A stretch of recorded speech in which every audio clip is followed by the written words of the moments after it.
Hello, this is Mash It and Smash It, but you can call me Mash or Mash It for short. Well, I'm really chomping at the bit to start watching some animated movies and reviewing them, but first, I feel obliged to talk a bit about the history of early animation in general. Because keep in mind, before we had movies, we had motion pictures. Back in the day, people would go to the cinema to watch short films, even ones that are less than a minute long, for the same reason we see 2-hour movies today.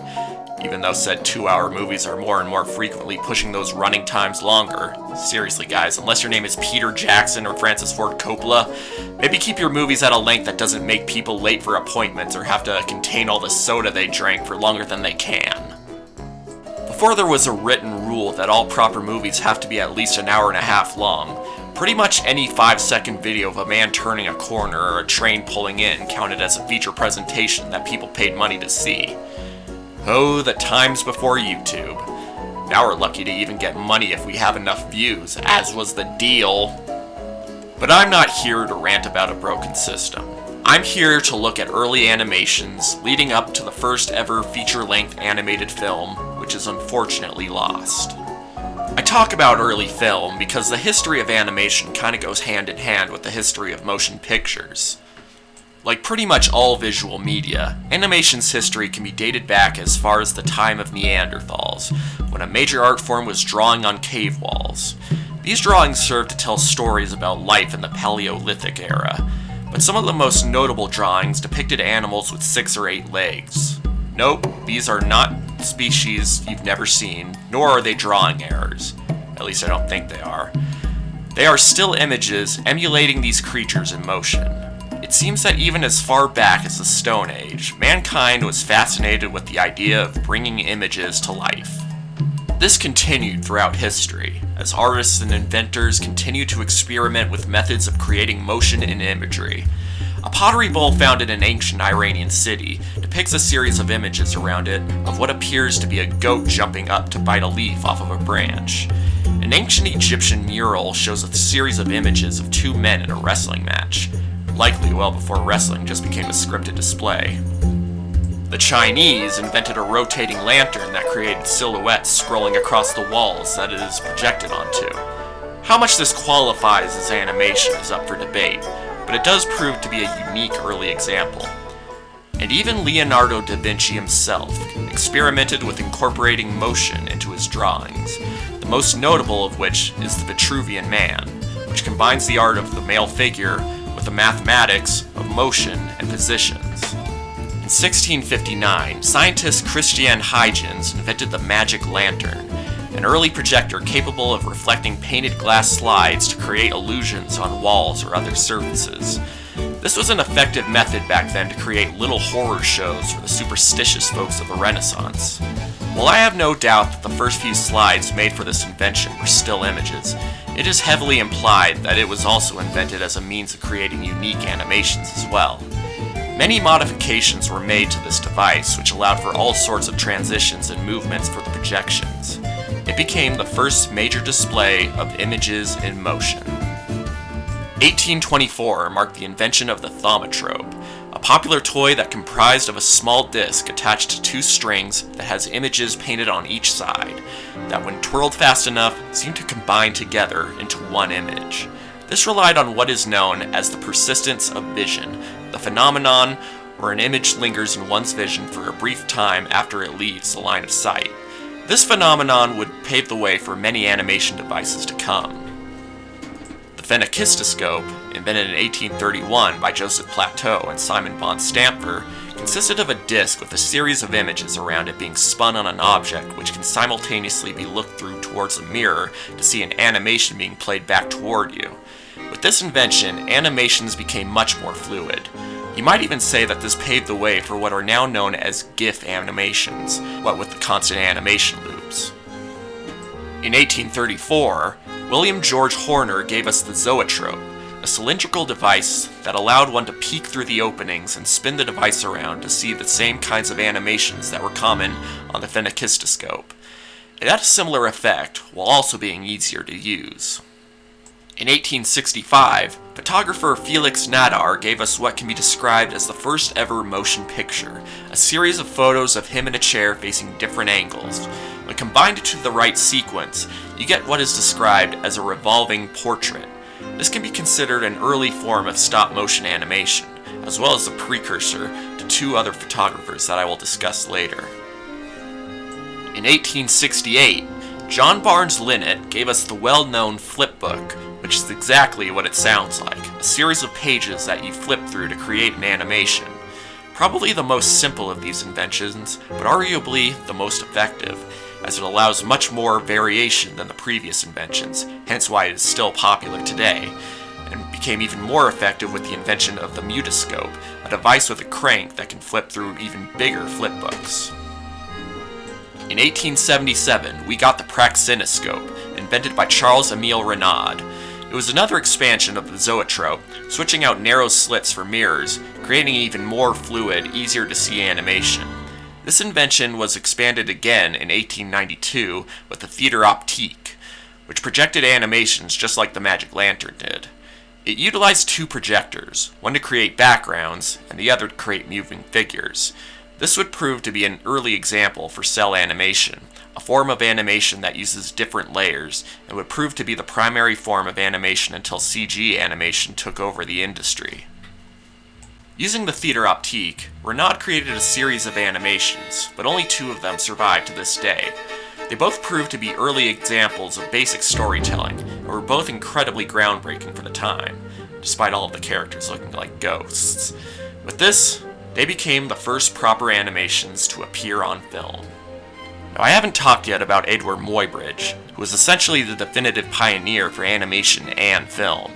He was notable for creating all sorts of moving photographs of humans and animals to study their figures in motion, and even turned some of his works into animations for flipbooks or praxinoscopes. This was done with an early version of rotoscoping, which is a method where an animator traces over live-action footage. Scientist Etienne-Jules conducted similar studies by taking similar sequential photos. He is especially notable for using an invention called the chronophotographic gun. This device was capable of photographing a dozen frames per second, with every frame being combined onto the same photo. Using similar photographic methods as Muybridge, this resulted in different frames of a creature in motion being superimposed over each other, stretching from one side of the photograph to the other. These two photographers are important to talk about, because their methods helped pave the way for the technology needed to create true motion pictures, while also giving would-be cartoonists a good enough idea how living creatures move. So with this, we now transition into the true era of filmed animation, and the man credited for shooting off the whole movement was film director J. Stuart Blackton. Blackton specialized in the stop-motion technique, creating the first official stop-motion animation, the Humpty Dumpty Circus. Unfortunately, this was one of many milestones in filmmaking that are no longer available for public viewing. Blackton later went on to make a short film called The Enchanted Drawing, which utilized his stop-motion talents to bring a drawn character to life. It's debatable how much this truly qualifies as animation, but it did help pave the way for the biggest animation milestone that Blackton is credited for. Humorous Phases of Funny Faces, credited as the first ever hand-drawn animation. While it did have Blackton's hand appear in it occasionally to draw or erase certain things, it can still be considered the cartoon to start all cartoons.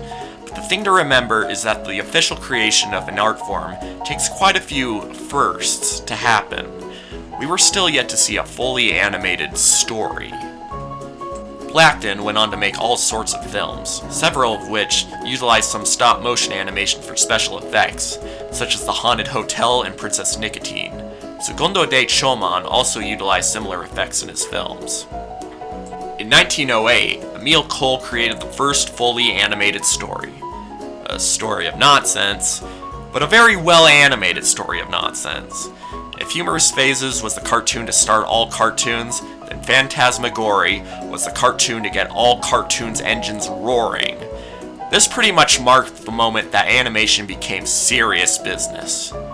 Okay, maybe I'm exaggerating a bit, but still. Cole would go on to create all sorts of equally trippy animations that I just don't have time to talk about. Winsor McCay, the artist responsible for the Little Nemo and Slumberland comics, also went on to be an early pioneer for animation. While his early animated works included an animated version of Little Nemo and a rather disturbing cartoon about a mosquito constantly sucking a sleeping man's blood until it explodes, I wonder if this makes it the first ever animated gore. His most famous animation was Gertie the Dinosaur. This cartoon was pretty much what ultimately started cartoons as we know them today, being the first to use techniques such as keyframes, animation loops, and tracing paper. And on top of all that, Gertie is credited as the first cartoon character to make an emotional connection with the viewer. She is overall entertaining and kind of adorable, even when she tosses a mammoth who's just minding its own business into the lake and then throws a rock on its head, drowning it and supposedly killing it. Yeah, she's kind of a psycho. But hey, look at her go! Go Gertie! Go Gertie!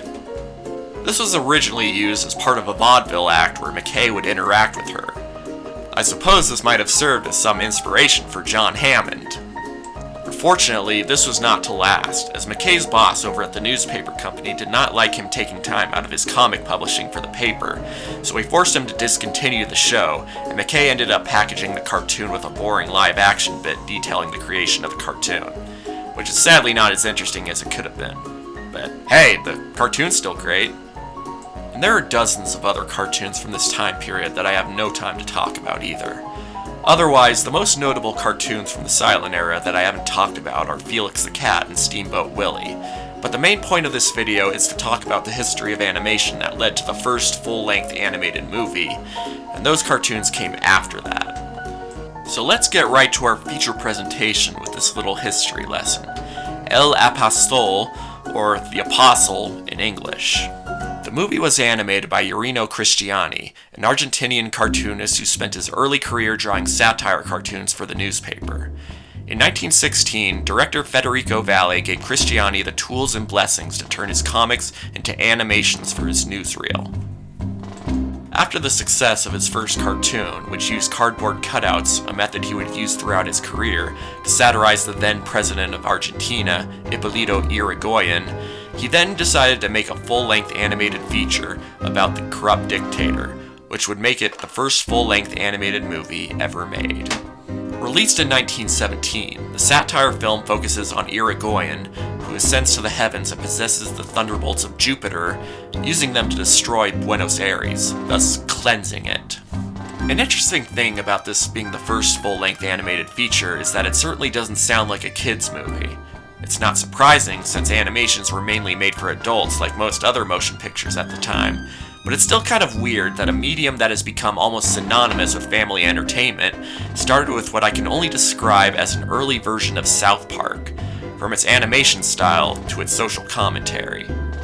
After the critical success of this movie, Cristiani went on to release the second animated feature, which was released a year after the first, called Sin Dejar Rastros, or Without a Trace. It focused on German commander Baron von Luxemburg after the recent real-life sinking of an Argentine ship that he was responsible for, but framed Germany's enemies. Unfortunately, the title of the movie would soon become all too appropriate, as the only known copies of both movies that Cristiani animated were destroyed in a fire sent to Valle's film vaults. The unfortunate thing about back then was that filmmakers had no effective methods of backing up their work should anything like this happen. Cristiani went on to make a handful of other comics, cartoon shorts, and full-length movies, one of which was credited as the first animated movie to utilize sound. The movie, Pilidopoulos, focused once again on the re-elected president of Argentina, Yrigoyen. Sadly, the only copies of this movie were also lost in a series of fires.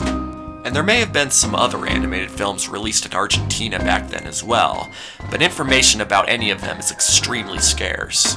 As it stands, the true origin of animated feature films may be forever lost to the elements.